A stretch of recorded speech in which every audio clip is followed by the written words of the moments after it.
Update to a story we've been following for more than a year. Gates blocking access to public land. Steve Liebenthal has the latest in tonight's Idaho Backroads. Ryan McFarland is an Idaho native who has been wandering the mountains near Crouch his entire life.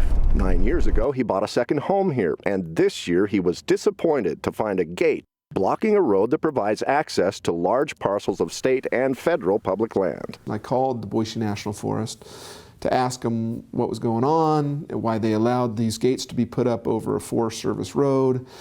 They told me that it was not a Forest Service road. McFarland made that call based on a map the Forest Service published in 2018.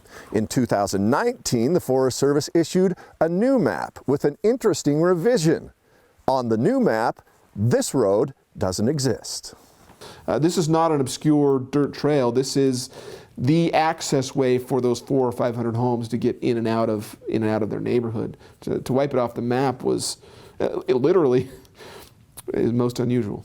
An engineer from the Forest Service admitted that is unusual. He told us the road was removed from the map because there is no easement and the road has never been maintained using Forest Service dollars.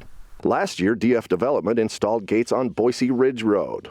The company is owned by the Wilkes brothers, Texas billionaires who have been buying large properties in Idaho.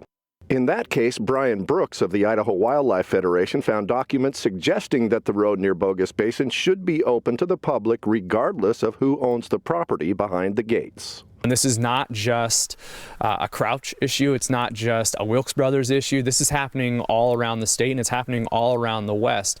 And it's going to continue to happen more and more until we have equitable laws. Laws like one passed by the Nevada legislature. So if you come across a sign on a public road or public lands that says private property or it obstructs your access in any way, you have the power to legally challenge that road closure in court. That just passed this last year with extreme support by the people of Nevada, and it passed with an overwhelming majority in both sides of the State House in Nevada, and it was signed into law. Brooks and McFarland stressed that they are not trying to erode private property rights. We're not talking about setting up a tent in somebody's front yard.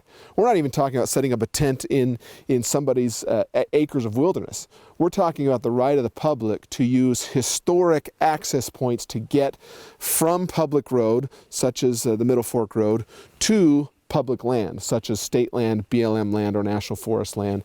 And we simply want to use the road to get there, the same way that Idahoans have been doing for generations. The Idaho Wildlife Federation will try a second time to get a law on Idaho's books that will allow citizens to challenge blocked access to public land in court or provide a funding mechanism that would allow the state to buy easements to keep that access open. Citizens need to speak up. If you value access, you need to let your lawmakers know. Steve Liebenthal, 6 on your side. Now,